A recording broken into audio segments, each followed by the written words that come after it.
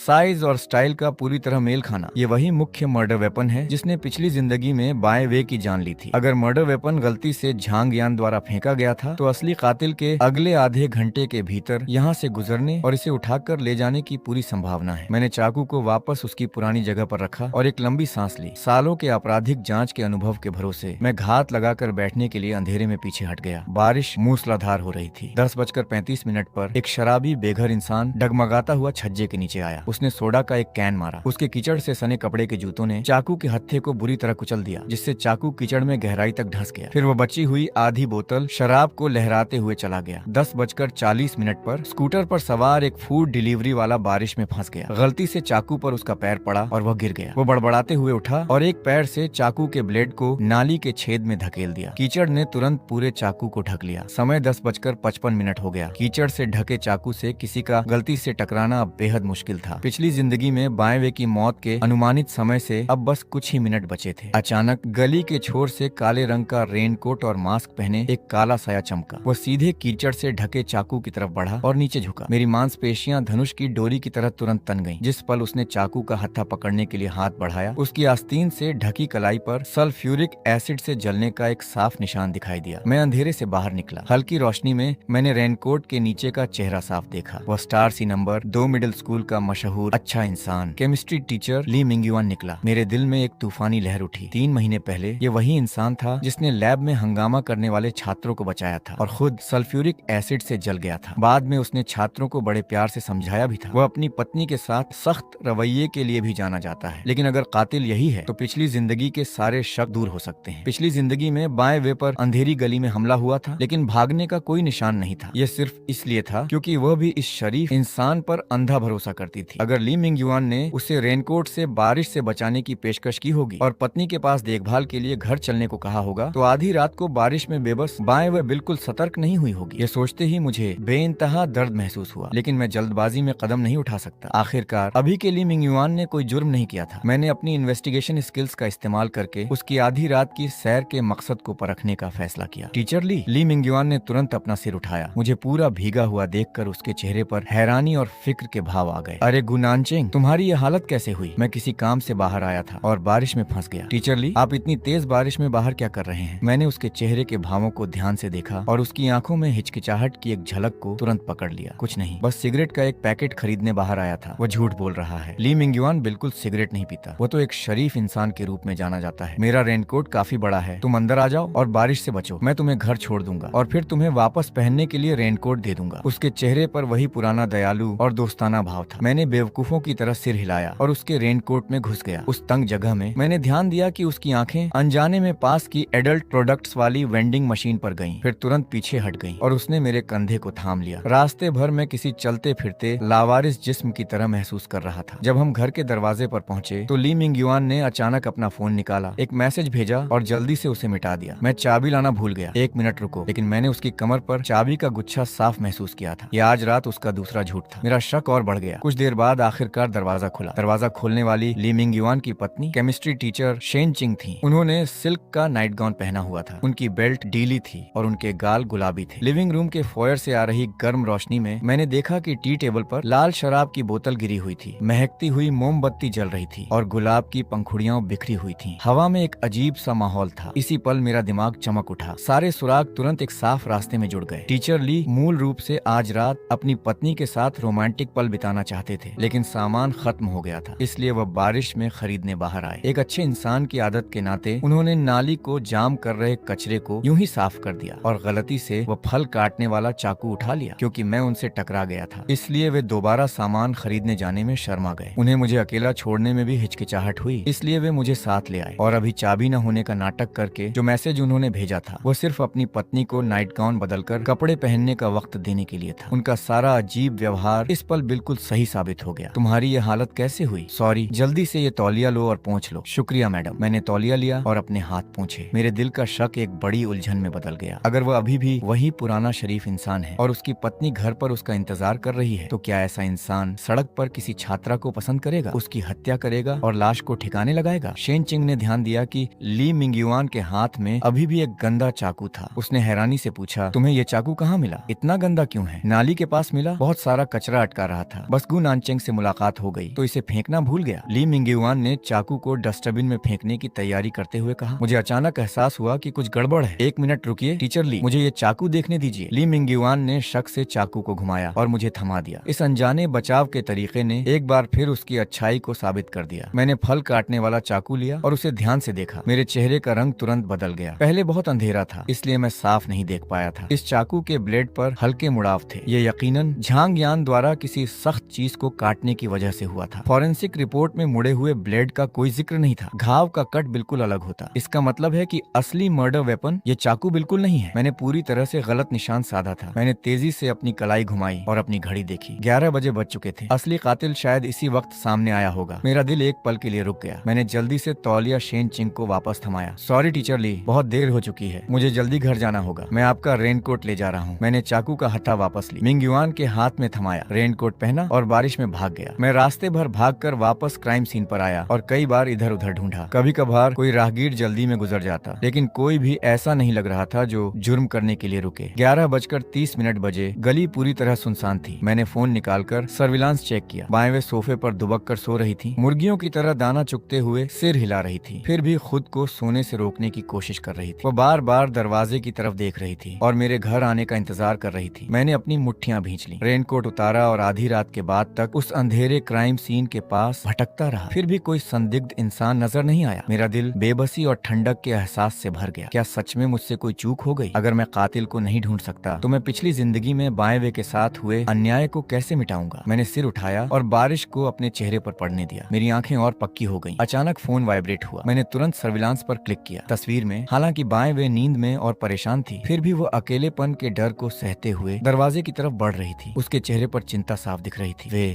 वे अचानक आई आवाज से वो डर गई। वो जल्दी से सर्विलांस कैमरे की तरफ देखने लगी। गुनानचेंग, मुझे देर हो जाएगी, मैं बहुत जल्द वापस आऊंगा। अगर तुम्हें नींद आ रही है तो सो जाओ। अगर तुम ठीक हो तो कोई बात नहीं, मुझे अभी नींद नहीं आ रही है, तुम्हारे वापस आने का इंतजार कर रही हूँ। उसने कैमरे की तरफ देखकर एक हल्की सी मुस्कान बिखेरी। मैंने तुरंत वापस आने का वादा किया। उसने अपने थके हुए शरीर को घसीटा और दोबारा कंबल में दुबक गई। उसके चेहरे के भाव आखिरकार काफी शांत शांत हो गए थे। खाली सड़क को देखते हुए मैं बारिश में खड़ा रहा, बर्फीले पानी को बहने दिया। ये मेरी सालों पुरानी आदत है। ठंडा पानी मेरे दिमाग को तेजी से एक्टिव कर देता है। मैं आज रात की हर बात को पागलों की तरह याद करने लगा। कन्वीनियंस स्टोर का क्लर्क, येत्सी, वे 3 गुंडे। मैंने मजबूरी में हर किसी को शक के दायरे में रखा। जब उन गुंडों ने येत्सी को लूटा था तो उसका स्कूल बैग, झांग यान अपनी फूटी कौड़ी भी नहीं ढूंढ पाया। मर्डर वेपन तो बहुत दूर की बात है। उन तीनों गुंडों को शक के दायरे से बाहर निकालो। भले ही उनके पास इरादा था, पर जो चाकू उनके पास थे वे मैच ही नहीं कर रहे थे। उस बेघर शराबी और डिलीवरी वाले के संपर्क में आए चाकू को भी खारिज करो, वो असली मर्डर वेपन नहीं है। जब सारे नामुमकिन लोग बाहर हो गए तो मेरा दिमाग पुरानी यादों को खंगालने लगा। मेरी नजर उस इंसान पर जाकर टिक गई जिसे मैंने शुरुआत में पूरी तरह नामुमकिन मान लिया था, झांग यान। झांग यान अपनी माँ की गंभीर हालत सुनकर पागलों की तरह अस्पताल भागा था और रास्ते में घटनास्थल पर चाकू गिरा दिया था। लेकिन क्या हो अगर उसकी माँ की हालत जल्दी ठीक हो गई हो? अस्पताल आने जाने के लिए आधा घंटा काफी था। अगर लौटते वक्त उसे एहसास हुआ कि चाकू गायब है और उसने पास की दुकान से नया फ्रूट नाइफ खरीदा हो तो? केस फाइल में एक रिकॉर्ड दर्ज है। तूफान के दौरान रात 10:20 से 11 बजे के बीच किसी ने फ्रूट नाइफ खरीदा था और उसके लौटने का समय ठीक वही था जब मैं और टीचर ली उनके घर गए थे। उसने बड्डी सफाई से उस समय को टाल दिया था। सब कुछ जुद्धने लगा और झांग यान पर शक बहुत ज्यादा बढ़ गया। इस अंदाजे को परखना बहुत आसान था। बस झांग यान के घर जाओ और दरवाजा खटखटाओ। अगर वो घर पहुंच चुका है और उसने सच में नया चाकू खरीदा है तो मेरा शक पूरी तरह पक्का हो जाएगा। मैं अपनी यादों के सहारे उसके मोहल्ले की तरफ बढ़ा। उसके घर की बत्तियां जल रही थी। मैंने एक लंबी सांस ली और दरवाजा खटखटाया। दरवाजा खुला। झांग यान नंगे बदन खड़ा था और उसके सिर पर तौलिया लिपटा था। ओह गू, क्या बकवास है भाई, इतनी देर से अभी तक घर नहीं पहुंचे और ये रेनकोट कहाँ से मिला? मैं कमरे के अंदर आ गया। मेरी नजरें तुरंत टेबल पर रखे बिल्कुल नए फ्रूट नाइफ पर जाकर टिक गई। केस फाइल में बारिश के दौरान चाकू खरीदने वाला रहस्यमयी इंसान सच में यही था। टीचर ली से उधार लिया है। तुम अभी अभी वापस आए क्या? हाँ, अभी माँ के साथ कुछ दिक्कत हो गई थी। जल्दबाजी में तुम्हारा छाता लेना भूल गया। तुम इतनी देर रात को बाहर क्यों घूम रहे हो? कुछ नहीं, बस बारिश में टहलने का मन हुआ। तुम पहले जल्दबाजी में भागे थे तो तुम्हारा चाकू जमीन पर गिर गया था। तुमने नया क्यों खरीदा? अरे यार, मैं सोच ही रहा था कि मेरी जेब से चाकू कहाँ गायब हो गया। कहाँ गिरा था? टीचर ली ने उठाया था और डस्टबिन में फेंक दिया। खैर छोड़ो, कोई बात नहीं। वैसे भी उस चाकू से लकड़ी काटने की वजह से उस पर थोड़े मोड़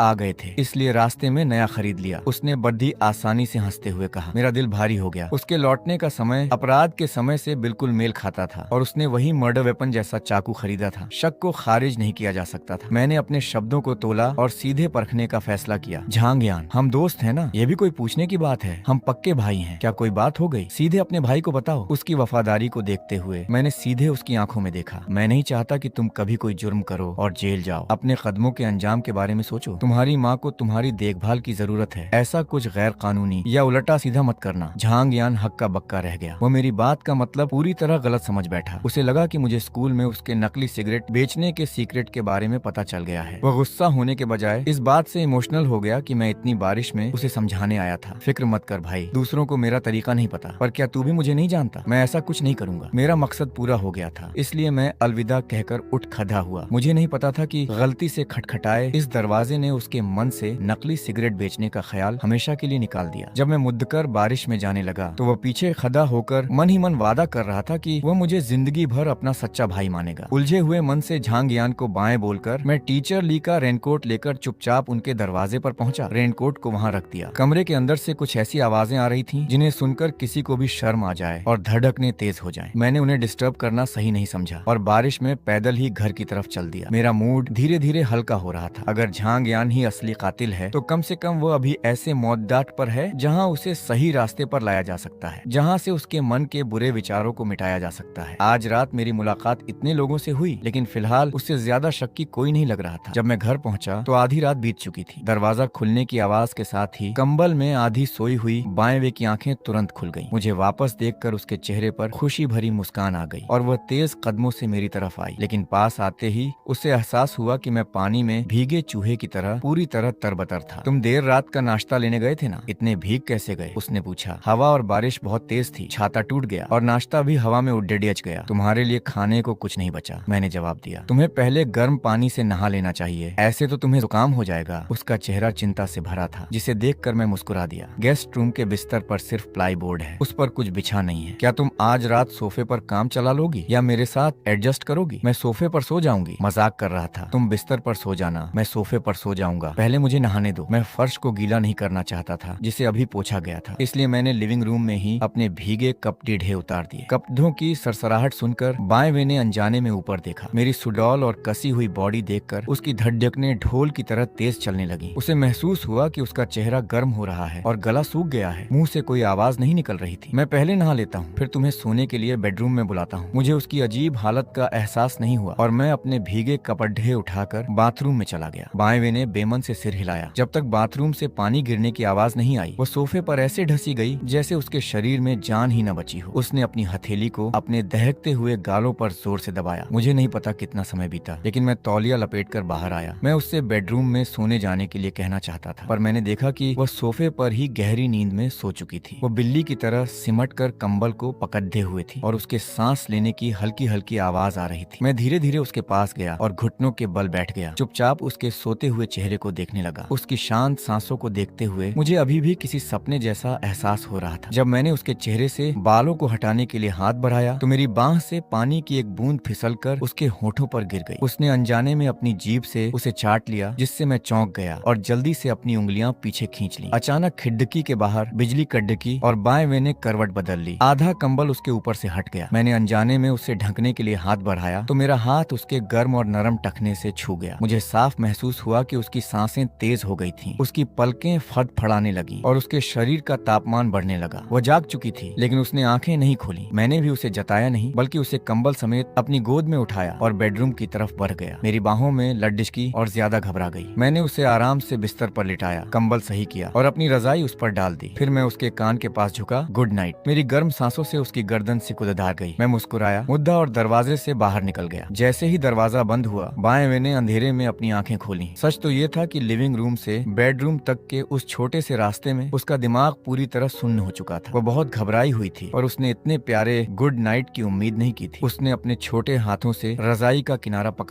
और उसे नाक तक खींच लिया, जिसमें से बॉडी वॉश की हल्की सी खुशबू आ रही थी। जिंदगी में पहली बार वह सिमट कर सोने के बजाय पूरी तरह से अपने हाथ पैर फैलाकर रजाई में लिपट गई और गहरी नींद में सो गई। अगली सुबह रात भर से हो रही तेज बारिश आखिरकार थोड़ी धीमी हुई। तरोताजा होकर बाएं वे जल्दी उठ गई और रात में सुखाए कपड़े पहन लिए। अपनी बात पूरी करने के लिए उसने बेडरूम को साफ सुथरा करने में मेरी मदद की, लेकिन जब वह चुपचाप कमरे से बाहर आई तो अचानक वहीं थम गई। मैं कल रात इतना थका हुआ था कि तौलिया लपेटे लपेटे ही सोफे पर सो गया था। मेरा निचला हिस्सा कंबल से ढका था। इस समय मेरी पीठ उसकी तरफ थी और जो तौलिया मेरे शरीर पर होना चाहिए था वो खिसक कर फर्श पर गिर चुका था। बाएं वे का छोटा सा चेहरा पल भर में टमाटर की तरह लाल हो गया। ध्यान भटकाने के लिए उसने बड़ी होशियारी से फ्रिज में रखे सामान से सैंडविच और गर्म दूध बनाया, लेकिन अभी अभी का वह नजारा बार बार उसके दिमाग में घूम रहा था। जैसे ही बाएं वे ने नाश्ता टेबल पर रखा, मैं भी सोफे पर जाग गया। आधी नींद में मैंने आदत के मुताबिक अपनी गन ढूंढने के लिए साइड टेबल की तरफ हाथ बढ़ाया, लेकिन वहाँ सिर्फ कॉफी टेबल का ठंडा कांच महसूस हुआ। मैंने तुरंत अपने बाएं हाथ के सहारे उठकर बैठा। बाएं कंधे पर भेदियों का पीछा करते हुए लगा पुराना घाव जो मेरी यादों में पट्टी से बंधा था। वहाँ कोई दर्द नहीं दे रहा था। मैंने अपनी कनपटी दबाई, त्योरियां सुधारी और तौलियां हटाया। मेरी नजर अपने शरीर पर पड़ी और मेरी यादों का कनेक्शन कट गया। लड्ढाई जगधों के चाकू के सारे निशान गायब हो चुके थे। उनकी जगह एक नए जैसा चिकना और जवान शरीर था। मैं पूरी तरह से जाग गया। मैं सच में 10 साल पीछे अतीत में लौट आया। मैंने अचानक अपना सिर घुमाकर बेडरूम का खुला हुआ चौड़ा दरवाजा देखा और एक पल के लिए मेरी धड़कनें जैसे थम सी गईं। लेकिन जब तक मैंने रसोई में उसे काम में व्यस्त नहीं देख लिया, तब तक मेरी जान में जान नहीं आई। मैं वापस सोफे पर गिर सा पड़ा और एक लंबी सांस छोड़ी। चलो बढ़िया है, ये कोई सपना नहीं है। वो सच में उस तूफानी रात में बच निकली। एक डिटेक्टिव के रूप में मेरी पिछली जिंदगी में मैंने हमेशा खुद को कोसा था और थकावट ही झेली थी। कभी एक आम जवान इंसान की तरह जिंदगी का एक दिन भी खुलकर नहीं जिया था, लेकिन अब वह अभी भी यही है और मेरी जवानी भी वापस आ गई है। इस बार मैंने ठान लिया कि मैं अपनी जिंदगी फिर से अच्छे से जीऊंगा। गुनान शेंग, उठने और खाने का समय हो गया है। मैंने नाश्ता बना दिया है, पता नहीं तुम्हें पसंद आएगा या नहीं। बाई वेई ने डाइनिंग रूम से धीरे से अपना सिर बाहर निकालकर बड़े प्यार से आवाज लगाई। मैं उठकर बैठ गया और हवा में फैली खुशबू को सूंघा। गेहूं और दूध की भीनी भीनी महक हवा में तैर रही थी। बस अभी आया। मैं डाइनिंग टेबल की तरफ बढ़ा। बाई वेई वहाँ चुपचाप बैठी मेरा इंतजार कर रही थी। अगली बार से तुम्हें मेरा इंतजार करने की जरूरत नहीं है, तुम पहले खा लिया करो। कोई बात नहीं, वैसे भी बर्तन धोने के लिए मुझे तुम्हारे खाने का इंतजार तो करना ही पड़ता। खाकर देखो कि तुम्हारे हिसाब से बना है या नहीं। अगर कुछ कमी लगे तो अगली बार सुधार दूंगी। अरे वाह, तुम्हारे हाथ का स्वाद तो इतना बढ़िया है कि स्कूल के पीछे वाली गली में दुकान खोली जा सकती है। जब समय आएगा तो मैं कैशियर बन जाऊंगा और तुम शेफ। मैं जब अकेली रहती थी तो काफी सलीके से रहती थी, लेकिन तुम्हारे साथ रहकर मुझे डर है कि कहीं मैं आलसी न बन जाऊं। हाँ हाँ। बाई वेई ने अपने दोनों हाथों से अपने गाल छुए और उसकी मुस्कान और गहरी हो गई। मैंने सैंडविच का एक टुकड़ा चबाया। पनीर में लिपटा गर्म फ्राइड एग मेरी जीभ पर पिघल रहा था। स्वाद वाकई गजब का था। मैंने एक टिश्यू निकाला और उसकी नाक की नोक पर लगे तेल के दाग को बड़े प्यार से पोंछ दिया। बाई वे के कान तुरंत शर्म से लाल हो गए और उसने शर्माते हुए अपना सिर झुकाकर कप में दूध मिलाना शुरू कर दिया। नाश्ते के बाद जैसे ही मैं बर्तन साफ करने वाला था, गलती से मेरा हाथ उसके बढ़े हुए हाथ से छू गया। उसका हाथ बहुत मुलायम था, लेकिन बर्फ की तरह ठंडा लग रहा था। बाई वेई ने जिद करके घर के सारे काम खुद संभाल लिए और रसोई को चमकाकर ही दम लिया। जैसे ही वह रसोई से बाहर आई, उसने चारों तरफ देखा जैसे अभी और काम करने को तैयार हूँ। मैंने उसका छोटा सा हाथ पकड़ा और जबरदस्ती उसे सोफे पर बिठा दिया। तुम में ज्यादा ताकत नहीं दिख रही है। इन 2 दिनों में तुम्हें कोई काम करने की इजाजत नहीं है। मैं मालिक हूँ, तुम्हें मेरा हुक्म मानना पड़ेगा और आराम करना पड़ेगा, वरना मैं तुम्हें बाहर निकाल दूंगा। मेरी बातों पर बाई वेई थोड़ी झिझकी और फिर आज्ञाकारी बनकर सिर हिला दिया। चलो थोड़ी देर में मेरे साथ शॉपिंग पर चलो, तुम्हें कुछ नए कपड़े दिला लाता हूँ। मैं कपड़े बदलने के लिए घर चली जाती हूँ। जब घर जाने की बात आई तो उसके चेहरे पर साफ झिझक और घबराहट दिखाई देने लगी। जरूरत नहीं है, नए कपड़े खरीद लेते हैं। अगर पैसे नहीं है तो फिलहाल मेरे खाते में जोड़ लो। ब्याज और मूलधन के साथ तुम्हें काफी समय तक मेरी नैनी बनकर काम करना पड़ेगा। जब तक पूरा हिसाब चुकता नहीं होता, मैं तुम्हें जाने नहीं दूंगा। बाई वेई को मेरी बातों में उसे अपने पास रोके रखने की नीयत साफ समझ आ गई। उसके दिल में एक गर्माहट सी दौड़ गई और आखिरकार उसने धीमी आवाज में हाँ कहते हुए एक सुकून भरी मुस्कान दी। तुम आमतौर पर अपने कपड़े कहाँ से खरीदती हो? बस स्कूल के पीछे वाली गली के कोने में जो सेकंड हैंड कपड़ों की दुकान है वहाँ से। 50 युआन में पूरा सेट मिल जाता है, लेकिन मैं उन्हें ध्यान से साफ करती हूँ। हमेशा उबलते पानी में 3 बार उबालती हूँ और फिर धूप में सुखाती हूँ। उसकी टूटी फूटी आवाज में थोड़ी हिचकिचाहट थी। शायद उसे डर था कि मैं इस वजह से उससे नफरत न करने लगूं। मुझे अचानक एक जगह याद आई, वहाँ के कपड़े बहुत अच्छे हैं। अचानक मेरे पकड़ने से बाई वेई थोड़ा लड़खड़ा गई और उसका माथा धीरे से मेरे कंधे से टकराया। उसने खुद को छुड़ाया नहीं और मुझे पकड़े रहने दिया। हम कोने पर बने एक कांच के शोकेस के सामने रुक गए। दर्जी की दुकान का लकड़ी का दरवाजा आधा खुला था और पीतल की घंटी की आवाज फोनोग्राफ से बजते धीमे संगीत के साथ घुल मिल रही थी। बाई वेई ने खिड़की में सजे महंगे कपड़ों को देखा और थोड़ी घबराकर मेरी आस्तीन पकड़ी। यहाँ तो बहुत महंगा लग रहा है। दुकान की मालकिन मेरी मम्मी की पुरानी सहपाठी है। वो छात्रों के हिसाब से ही काम करती है, महंगा नहीं है। तुम चिंता मत करो, अंदर चलो। मैंने दरवाजा खोला। दुकान में प्रेस किए हुए सूती कपड़ों की खुशबू भरी थी। काउंटर के पीछे से आंटी शू ने सिर उठाया। उनकी नजरें हमारे थमे हुए हाथों पर पड़ी और वे मुस्कुरा दी, जिससे उनकी आंखों के कोनों पर हल्की झुर्रियां उभर आईं। अरे कितनी प्यारी लड़की है। नानशेंग कपड़े दिलाने के लिए अपनी गर्लफ्रेंड को लाया है। बाई वेई के कान पल भर में पूरी तरह लाल हो गए। मैंने उसकी घबराहट महसूस की और धीरे से उसका हाथ छोड़ दिया। आंटी शू, इसके लिए कुछ इस मौसम के कपड़े चुनने में मदद कर दीजिए। हम कुछ इनरवेयर के सेट भी चाहिए, प्योर कॉटन क्लासे वाले। आंटी शू मुस्कुराई और बाई वेई को फिटिंग कर्टेन के पीछे ले गई। पर्दा उसकी गर्दन के नीचे तक ही आ रहा था। बाई वेई को लग रहा था जैसे वो मेरी नजरों के सामने खुली खड़ी है और वह शर्माते हुए अलमारियों की तरफ सिमट रही थी। मैं खिड़की के पास जाकर बैठ गया और बिना ध्यान दिए सैंपल बुक के पन्ने पलटने लगा। पर्दे के पीछे से उठती धीमी आवाज मेरे कानों तक साफ पहुंच रही थी। अरे सच में लेस की जरूरत नहीं है। आंटी की बात सुनो, लड़कियों को खुद को खुश रखना चाहिए। अंदर पहने जाने वाले कपड़े जब तक तुम्हें पसंद है तब तक सब ठीक है। ये सेट तो उस शैतान नानशेंग को पक्का फिदा कर देगा। तुम्हें खुद भी पसंद आएगा और उसे देखने में भी अच्छा लगेगा। एक तीर से 2 शिकार। बाई वेई पहले तो हमारे रिश्ते की सच्चाई बताना चाहती थी, लेकिन जब शब्द मुंह तक आए तो वो कुछ कह नहीं पाई। आखिरकार वह सिर्फ शर्मा गई और मान गई। इनरवेयर चुनने के बाद आंटी शू कपड़ों के कुछ सेट लेकर पर्दे के अंदर गई। अंदर से कपड़ों की सरसराहट सुनकर मेरी गर्दन के पीछे पसीने की हल्की बूंदें आ गईं। मैं मन ही मन ये सोचने से खुद को रोक नहीं पा रहा था कि वो इन्हें पहनकर कैसी लगेगी। एक झटके से पर्दा हटा। क्या ये अजीब लग रहा है? बाई वेई ने स्कर्ट का घेरा पकड़ा और आधा चक्कर घूमी। सुबह की धूप उसे शहद जैसी हल्की चमक से नहला रही थी। कॉटन की स्कर्ट का घेरा एक सुंदर मोड़ लेते हुए लहराया, जैसे घाटी में नया नया खिला हुआ लिली का फूल हो। गले में मेरी सांस अटक सी गई। मैं अचानक उठा ताकि उसकी कमीज का कॉलर ठीक करने में मदद कर सकूं। दूसरा बटन नहीं लगाया क्या? मेरी उंगलियां अनजाने में उसकी गर्दन की त्वचा से छू गईं और मैंने अपना हाथ ऐसे पीछे खींचा जैसे मुझे बिजली का झटका लगा हो। मैंने अपनी घबराहट छुपाने के लिए जल्दी से एक हैट उठाई और उसके सिर पर रख दी। लगता है तुम दोनों बहुत खुश हो। ये सेट भी ट्राई करके देखो। पर्दा फिर से खुला। पारदर्शी रेशमी कपड़ों में सुबह की रोशनी के नीचे उस लड़की की सुराहीदार काया उभर कर आ रही थी। मेरी नजरें एक पल के लिए भी उससे हट नहीं पा रही थी। आंटी शू की पसंद वाकई लाजवाब थी। एक के बाद एक कई सेट उस पर बिल्कुल परफेक्ट बैठ रहे थे। ये देखकर कि उसे मैचिंग आउटफिट्स का चस्का लग रहा है, मैंने जल्दी से बात संभाली। ठीक